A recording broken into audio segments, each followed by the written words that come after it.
اللہ صلی اللہ علیہ وآلہ وسلم کا جو ذکر یہاں ہوا اس کی برکات سے استفادہ کرنے کی توفیق عطا فرمائے. الحمدللہ اس سفر میں روزانہ UK کے مختلف شہروں میں غالباً کتنے شہروں میں اجتماع 52 شہروں میں کو ٹاؤن کہا جائے. الحمدللہ رسول اللہ علیہ السلام کے ذکر کی مجالس کا ایک بے مثال اہتمام ہوا ماشاءاللہ. آپ کیونکہ جو ایک تقریباً ساتھ چلنے والی ایک انتظامیہ بھی جسے کہا جا سکتا ہے, بنیادی کردار والے حضرات کہا جا سکتا ہے, صرف وہی یہاں جمع ہے, تو یقیناً اس کی جتنی تعریف کی جائے کم ہے. مجھے آپ کے اس ملک کے بڑے علماء نے اور بڑی بڑی شخصیات نے یہ کہا الحمدللہ کہ ہر شہر کا مثال, ہر شہر کا جو الحمدللہ اجتماع تھا اس کو اس ربیع الاول شریف کا اس شہر کا سب سے مرکزی اجتماع تھا. تو وہ ہمارے شیخ کامل نے جو ایک استقایا ہے آپ کو بھی وہی ذہن میں رکھنا چاہیے. وہ اگر کوئی کہے نا کہ یہ عیدگاہ والوں کی محفل ہے یا یہ عیدگاہ والوں کا پروگرام ہے تو یہاں سے اونچی آواز میں بتایا جاتا ہے بالکل بھی نہیں. ذکر بھی رسول اللہ علیہ السلام, بات بھی رسول اللہ علیہ السلام.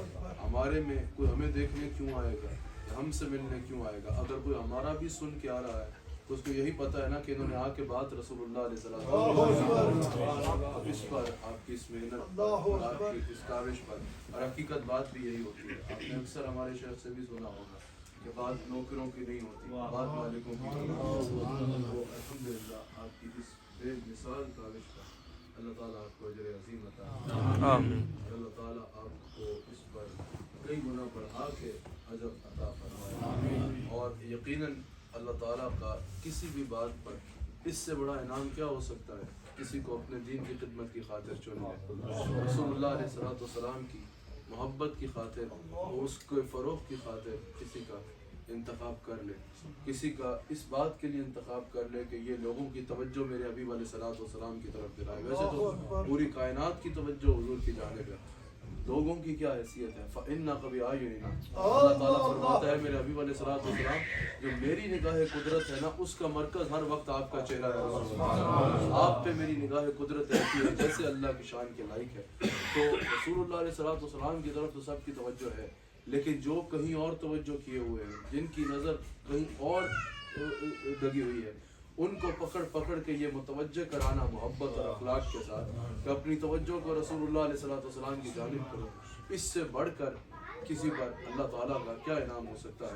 تو اس پر آپ کو اللہ کا شکر ادا کرنا چاہیے کہ دنیا کے ہزاروں کروڑوں اربوں لوگوں میں سے اللہ تعالیٰ نے آپ کا انتخاب فرمایا, اللہ تعالیٰ نے آپ کو اس قابل سمجھا, اور اللہ تعالیٰ نے آپ پر یہ مہربانی فرمائی کہ آپ کو اس خدمت کے لیے آپ کا انتخاب فرمایا کہ آپ لوگوں کی توجہ پکڑ کے لوگوں کو رسول اللہ علیہ السلام کی طرف دلائیں. اللہ تعالیٰ اس پر آپ سب کو اور ہم سب کو استقامت عطا فرمائے. اللہ تعالیٰ نے جہاں عمل کی توفیق عطا فرمائی وہاں اللہ تعالیٰ عمل میں ہم سب کو, ہمیں مجھے آپ کو ہم سب کو اللہ تعالیٰ اخلاص بھی عطا فرمائے. اللہ تعالیٰ اس کو اپنی بارگاہ میں قبول بھی فرمائے اور آگے مزید بڑھ چڑھ کے خدمات سر انجام دینے کی توفیق بھی عطا فرمائے. یہ جو ہمارے سلاسل ہوتے ہیں اس کو اگر آسان الفاظ میں کہا جائے, میں کوئی بھی لفظ کہنے سے پہلے اس کو, وہ لوگ کہتے ہیں نا کہ ہم تیاری نہیں کرتے, ہمارے جو منہ میں آئے بولی جاتے ہیں, یہ کوئی اچھی بات نہیں ہے. اگر کوئی الفاظ حضور علیہ السلام کی بارگاہ میں ذکر میں کرنے ہوں تو اس کو 1000 بار ناپ تول کے پھر پیش کرنا چاہیے, کس انداز میں پیش کرنا. تو یہ میں ہر کمپنی ہر چیز کا نا کسی کو ضرورت ہو نہ ہو ایک مارکیٹنگ ٹیم ہوتی ہے, سمجھ آئی ہے. ہم جو سلاسل طریقت ہے نا, جو بھی حق پہ سلاسل طریقت ہے, یہ سلسلہ ہو یا جو بھی سلاسل حق پر ہے, یا جو علماء ہیں, یا جو حقیقتاً مشائخ ہیں, یا جو ان کے ساتھ چلنے والے ان کے بازو ہیں, یہ دین اسلام کی مارکیٹنگ ٹیم ہوتی ہے. سمجھ آئی ہے نا, لوگوں کے آگے دین اسلام کا اصل چہرہ پیش کرنا اور لوگوں کو اس طرف مائل کرنا. تو آپ نے اپنے آپ کو یہ سمجھ کے رکھنا ہے کہ ہم دین اسلام کی اور رسول اللہ کے محبت کی فروغ کی مارکیٹنگ ٹیم ہے. ہوتا ہے ویسے یہ ہوتا ہے کہ جو جس کی مارکیٹنگ کرے وہ پروڈکٹ اونچی ہو جاتی ہے. یہ ذکر ایسا ہے کہ جو اس کی مارکیٹنگ کرے گا یہ تو اونچا ہی ہے. اجمیری رحمۃ اللہ علیہ کو تھوڑا سا وقت ملا ہوگا نا اس ٹیم کا حصہ بننے کے لیے, زندگی کے چند سال ملے ہوں گے, انہوں نے اپنے طور پہ کیا, لیکن آج تک یہ ذکر پھر ان کا نام کو باقی رہا ہے. حضرت خواجہ عبد الکریم رحمۃ اللہ علیہ کو زندگی کا کچھ عرصہ ملا ہوگا یہ خدمت سر انجام دینے کے لیے, لیکن پھر یہ ذکر آج تک ان کو باقی رکھے ہوئے ہے. امام الاولیاء سیدنا غوث اعظم رضی اللہ تعالیٰ عنہ کو زندگی کا تھوڑا سا وقت ملا ہوگا نا اس کام کے لیے, لیکن آج تک یہ ذکر ان کو باقی رکھے ہوئے ہے. یہ بتانے کا مطلب کہ اس ذکر کو کسی کی مارکیٹنگ کرنے کی ضرورت نہیں ہے, لیکن یہ ہم نے اپنی ذمہ داری سمجھ کے رکھنی ہے اپنے آپ کو یاد دلانے کے لیے کہ جس طرح لوگ مارکیٹنگ ٹیمز میں ہوتے ہیں نا, ان کی کوشش ہوتی ہے کہ ہمارا کام ہی یہ ہے کہ جہاں ہم نے بیٹھنا ہے لوگوں کو اپنی کمپنی کے بارے میں بتانا ہے, لوگوں کو اس کی خصوصیات کے بارے میں بتانا ہے, لوگوں کو اس کو اچھائیوں کے بارے میں بتانا ہے, لوگوں کو اس کے ساتھ جڑ جانے کی برکت کے بارے میں بتانا ہے. جو اس کے بارے میں نہیں جانتے, ہماری یہ ذمہ داری, ہماری جاب ہی یہ ہے کہ ہم نے لوگوں کو بتانا ہے اس کی طرف. تو اسی طرح آپ نے اپنے آپ کے ساتھ یہ لیبل لگا لینا ہے اپنے دل میں کہ آپ کا کام ہے دین اسلام کی مارکیٹنگ کرنا, آپ کا کام ہے رسول اللہ علیہ السلام کی محبت کو لوگوں میں عام کرنا. اب آپ نے اپنے دن کے ہر دن کا کوئی حصہ ایسا رکھنا ہے, ہر ہفتے کا کوئی حصہ ایسا رکھنا ہے, اپنی زندگی میں اس کام کو لازم رکھنا ہے. ضروری نہیں ہے کہ کسی مسجد میں ہی جا کے بیان کرنا ہے, جہاں کام کر رہے ہیں وہاں بھی تو تبلیغ کر سکتے ہیں, جہاں کھانا لینے جا رہے ہیں وہاں بھی تو تبلیغ کر سکتے ہیں, جہاں اپنے دوستوں میں بیٹھے ہیں وہاں بھی تو تبلیغ کر سکتے ہیں. اور ہماری تو بات ہے یہ نہیں کہ توجہ یہاں دلانی ہے توجہ وہاں دلانی ہے. ہمارے شیخ کامل نے 20 دفعہ فرمایا ہے کہ کوئی عیدگاہ کی طرف دیکھے یا نہ دیکھے اس کی پرواہ نہیں ہے, ہم نے لوگوں کو پکڑ کے کہنا ہے گنبد خضرا کی رسول اللہ علیہ السلام کی بارگاہ کرم میں حاضر کرنا ہے. اور یہ یاد رکھیے گا, اپنی بات کوئی کروانا چاہے گا نا کتنی کروا لے گا, ایک حد تک کروا لے گا. جو رسول اللہ علیہ السلام کے ذکر کو بڑھانے کی کوشش کرے گا اللہ تعالیٰ اس کے ذکر کو ہمیشہ عام کر دے گا. تو یقیناً اللہ تعالیٰ ہم سب کو اس کام میں استقامت عطا فرمائے, اللہ تعالیٰ ہم سب کو اس خدمت پہلے تو کرنے کی توفیق عطا فرمائے, پھر اللہ تعالیٰ اس کو اپنی بارگاہ میں قبول فرمائے, اور پھر اللہ تعالیٰ ہمیں اس پر اخلاص عطا فرمائے, اور پھر اللہ تعالیٰ ہمیں اس پر استقامت عطا فرمائے. استقامت یعنی ہمیں اللہ تعالیٰ ثابت قدم کے ساتھ ہمیشہ اس کام میں جڑے رہنے کی توفیق عطا فرمائے کہ لوگوں کی توجہ ہماری خدمات ایسی ہوں کہ جس کی نہیں بھی ہے اس کی توجہ مدینہ منورہ کی طرف, رسول اللہ علیہ السلام کے دربار اقدس کی طرف ہو.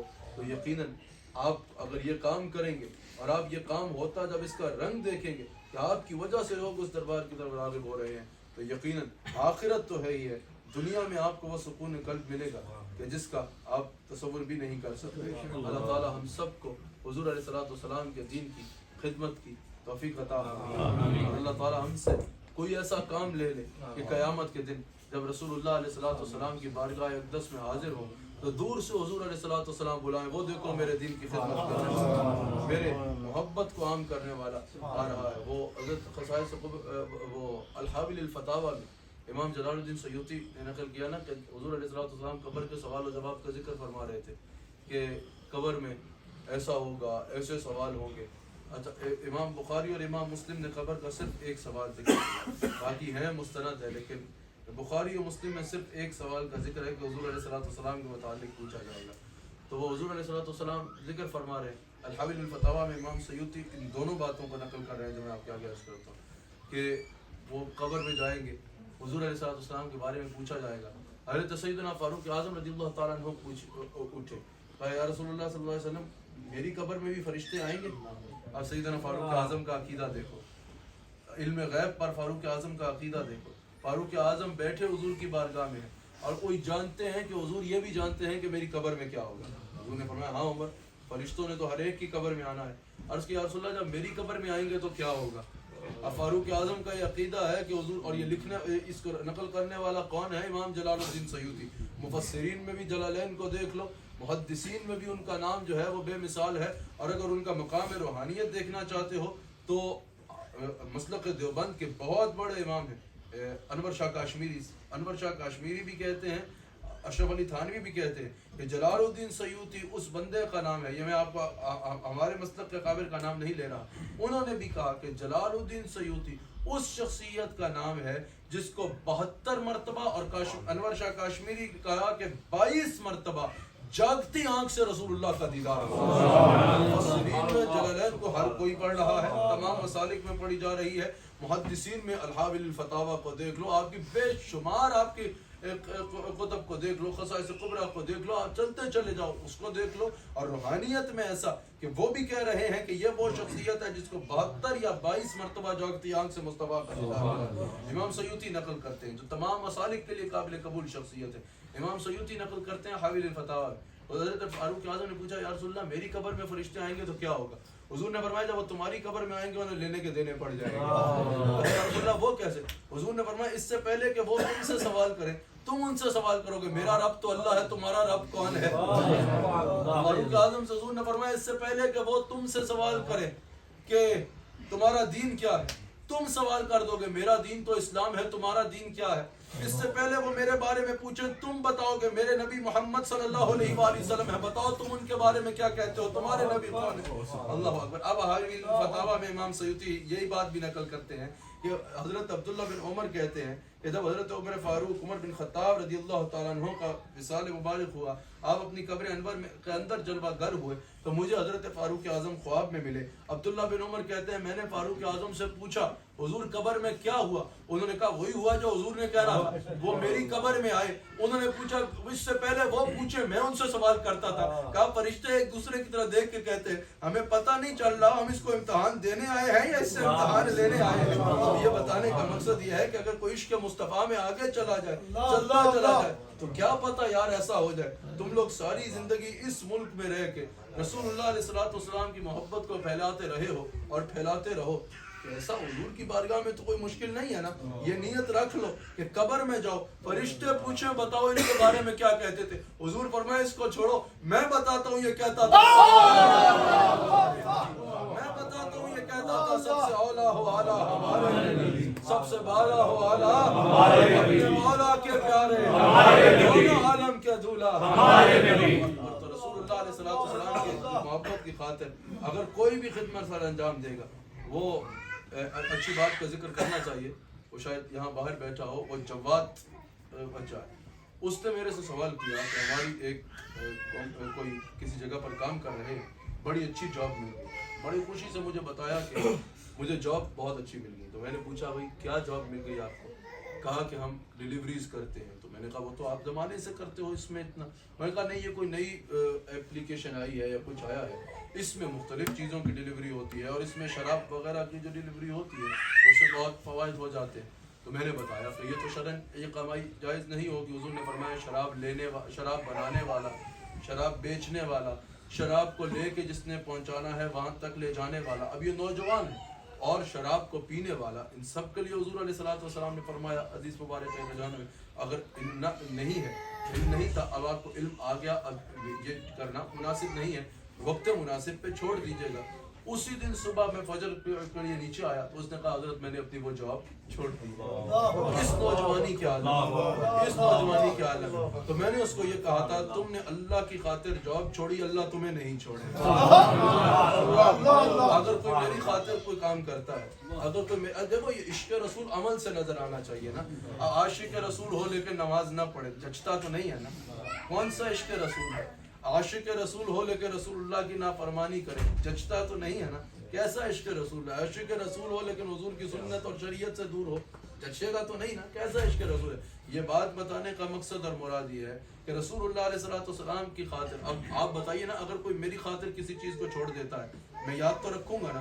اگر اس پہ کبھی برا وقت آ جائے اور میں صاحب اختیار ہوں، میرے پاس اختیار ہو، میں سوچوں گا تو نا یار یہ کما سکتا تھا، آج یہ اچھے وقت میں ہوتا ہے، اس نے میری خاطر کسی چیز کو چھوڑا تو میں اس کی مدد کر دوں۔ تو یہ کیسے ہو سکتا ہے کہ اللہ تعالیٰ کی خاطر کوئی کسی چیز کو چھوڑ دے یا اللہ تعالیٰ کی خاطر کوئی کسی کام کو کرے اور اللہ تعالیٰ پھر اس کو یاد نہ رکھے؟ فَاذْكُرُونِي أَذْكُرْكُمْ، تو میرا ذکر کر میں تیرا ذکر کروں گا۔ اس کو مفسرین نے کہا نا اس سے مراد یہ ہے کہ تو تنہائی میں میرا ذکر کر تو تنہائی میں میرا ذکر کر، میں اپنی شان کے لائق تنہائی میں تیرا ذکر کروں گا، تو مجلس میں میرا ذکر کر، میں اس سے بہتر مجلس میں میرا ذکر کروں گا۔ فرمایا تو اچھے وقت میں میرا ذکر کر، میں تیرے برے وقت میں تیرا ذکر کروں گا، تو اپنے اچھے وقت میں مجھے یاد کر، میں تیرے برے وقت میں تجھے یاد کروں گا۔ اللہ اکبر۔ تو یہ بات بتانے کا مقصد یہ ہے کہ اگر دنیا میں کوئی بھی کسی کی خاطر کچھ کر دے، اگر کوئی میری خاطر کچھ کرے گا تو مجھے یاد رہے گا کہ اس نے میرے ساتھ فلاں میری خاطر یہ کام کیا تھا۔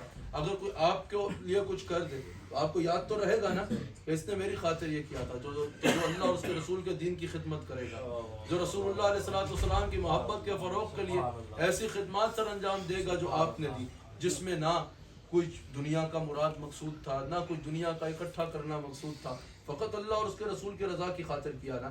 تو جب اللہ اور اس کے رسول کی رضا کی خاطر آپ نے اتنی خدمات سر انجام دی، تو یہ کیسے ہو سکتا ہے کہ اللہ اور اس کے رسول اس کا اجر کئی گنا بڑھا کے نہ دے؟ اللہ تعالیٰ اس کا آپ کو انشاءاللہ دنیا و آخرت میں ضرور اجر عطا فرمائے گا۔ اللہ تعالیٰ ہم سب کو خدمت دین میں استقامت اور اخلاص عطا فرمائے، اور اللہ تعالیٰ ہمارے ساتھ ایسا ہو کہ کام وہ لے لیجئے، آپ کو جو راضی کرے۔ زندگی میں ایسا ہو کہ کام وہ لے لیجئے، آپ کو جو راضی کرے۔ یا رسول اللہ کام وہ لے لیجئے، آپ کو جو راضی کرے۔ میں شاید کا حکم ہے، میں اس کو اس طبیعت میں بھی پڑھنے کی کوشش کر لوں گا کہ کام وہ لے لیجئے، آپ کو جو راضی کرے، ٹھیک ہو نہ بے رضا، آپ پہ کروڑوں درود، اور جب دنیا سے جائیں تو ایسا ہو جیسا ہمارے امام نے کہا کہ واسطہ پیارے کا ایسا ہو کہ جو سننی مرے، یوں نہ فرمائے تیرے شاہد کہ وہ فاجر گیا۔ شاہد سے مراد صرف یہ نہیں کہ لوگ دیکھنے والے، کہا کہ دیکھنے والے یہ نہ کہیں کہ وہ گناہ گار آدمی دنیا سے چلا گیا۔ جب کوئی سنی دنیا سے جائے ایسا نہ ہو کہ دیکھنے والے کہیں کہ فلاں گناہ گار آدمی دنیا سے چلا گیا۔ اور اس پہ بتایا کہ یہ زمین بھی شاہد ہے۔ زمین کا ایک حصہ حضور فرماتے ہیں دوسرے حصے سے روز پوچھتا ہے کہ کیا تیرے پہ آج کسی نے اللہ کا ذکر کیا؟ حضور علیہ السلام فرماتے ہیں کہ زمین کا ایک حصہ دوسرے حصے سے سوال کرتا ہے روزانہ کہ کیا آج تیرے پہ کوئی ایسا تھا جو اللہ کا ذکر کر رہا تھا؟ فرمایا کہ جب کسی زمین کے حصے پر بیٹھ کے کسی نے اللہ کا ذکر کیا ہو تو جس زمین کے حصے پہ بیٹھ کے اللہ کا ذکر ہوا ہو وہ دوسرے کو فخر کرتے ہوئے بتاتا ہے ہاں مجھ پہ آج کچھ ایسے لوگ تھے جو اللہ کا ذکر کر رہے ہیں۔ میں نا زمین بھی خبریں دے گی، گناہ پہ بھی زمین گواہ بنے گی اور نیکی پر بھی زمین گواہ بنے گی۔ تو اس دورے میں ہی آپ دیکھیں دن میں کتنے کتنے 100 مقامات پہ ایسا ہوتا ہے کہ اللہ کا ذکر ہوتا ہے، اللہ کے ذکر کی مجلس ہوتی ہے چاہے کتنی دیر کی بھی ہو، یقیناً کتنی جگہ اس پر اللہ کے ذکر کی گواہ بنے گی۔ تو اعلیٰ حضرت نے کہا واسطہ پیارے کا ایسا ہو کہ جو سنی مرے، یوں نہ فرمائے تیرے شاہد کہ وہ فاجر گیا، عرش پر دھومے مچے وہ مومن صالح ملا، فرش سے ماتم اٹھے وہ طیب و طاہر گیا۔